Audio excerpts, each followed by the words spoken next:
you think I'm Darocha?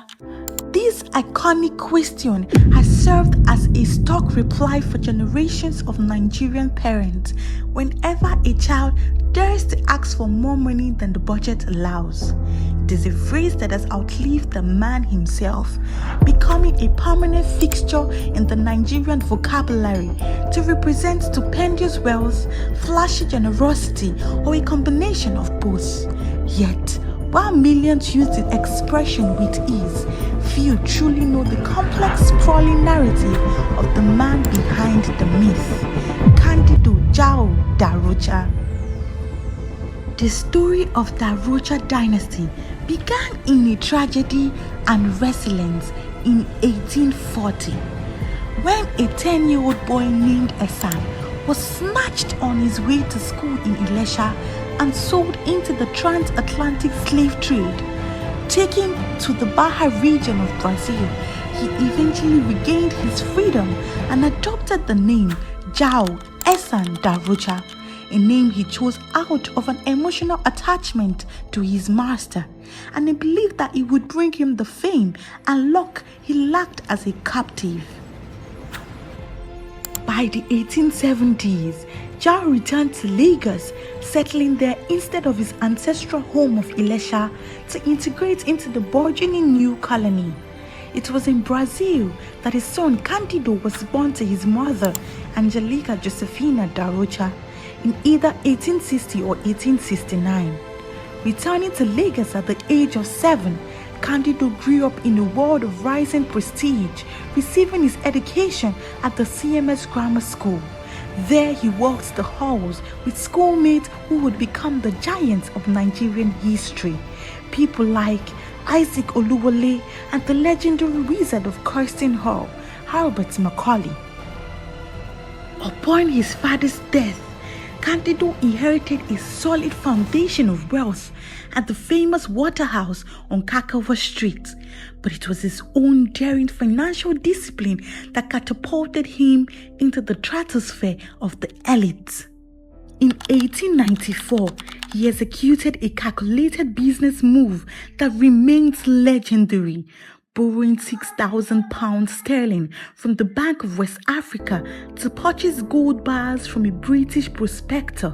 With meticulous patience, he filled these bars into gold dust and sold them to local goldsmiths, flipping the investment for a staggering 200% profit.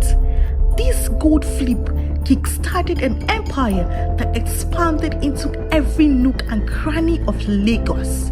He became a pioneer of the Waterhouse, so named because it was the first and only house in Lagos to have a borehole. Recognizing a necessity, he laid pipes from Iju to Lagos Island, becoming the city's private water utility and amassing a fortune selling water to residents. This venture gave his home its Portuguese name, Casa de Agua. As his wealth grew to stupendous, Darocha became a celebrated capitalist with property and estates running into billions in today's value. He owned the Bonanza Hotel, a 55-acre farm in Agege, and vast tracts of land in Broad Street and the Marina. In 1807, seeking to challenge colonial banking monopolies, he collaborated with J.H. Doherty and Tedu Williams to establish the Lagos Native Bank. His lifestyle was a complex read of arrogance and ostentatiousness. He famously enjoyed throwing coins from his one-story balcony at Kakawa Street, watching his children scramble in a tangle of bodies and flapping hands to catch the falling wealth. The myths surrounding him were as vast as his bank account.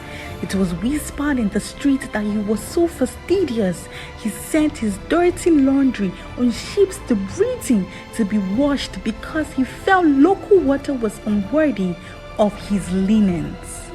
Others claimed his deposits were so massive, rumored to be 80% of the funds in his banks, that he could trigger a total monetary crisis just by threatening to withdraw his money during his occasional intimidating rest in the banking hall. Despite this, he remained unassumingly modest at times, once scoffing at the millionaire label by saying, "Don't mind these Lagos people. When you have £2,000 in Lagos, you are called a millionaire. I am not a millionaire, but God has only blessed me."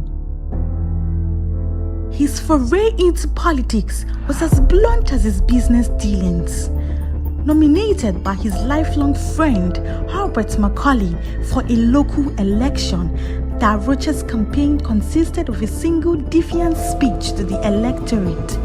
"I am Candido Darocha, your candidate into the House. Vote for me if you like, and if you don't, all well and good."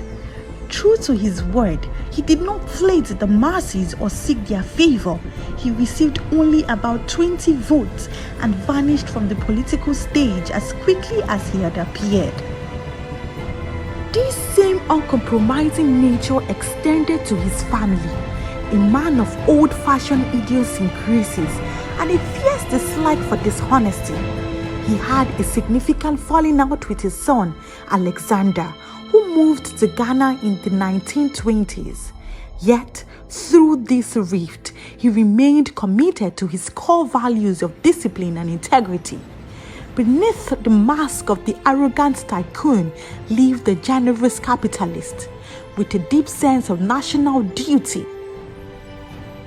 During World War II, he volunteered his Bonanza Hotel to house students from King's College, including future Chief Justice Adetokunbo Ademola and celebrated gynecologist Bella Osaji, without collecting a single dime.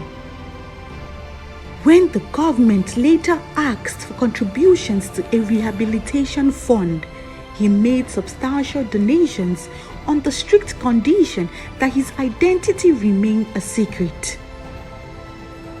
Candido Darocha died on March 11, 1959 and was interred at Ikoyi Cemetery, though no street in Lagos officially bears his name today. He left behind a legacy more durable than asphalt, a name that serves as the ultimate synonym for wealth in the Nigerian consciousness. He was a man who navigated a world of scarcity to build something that stood the test of time, leaving his children, Alexander, Adenike, Angelica, and Louisa, an entire nation of story of resilience, foresight, and a wealth that was built on much more than just money.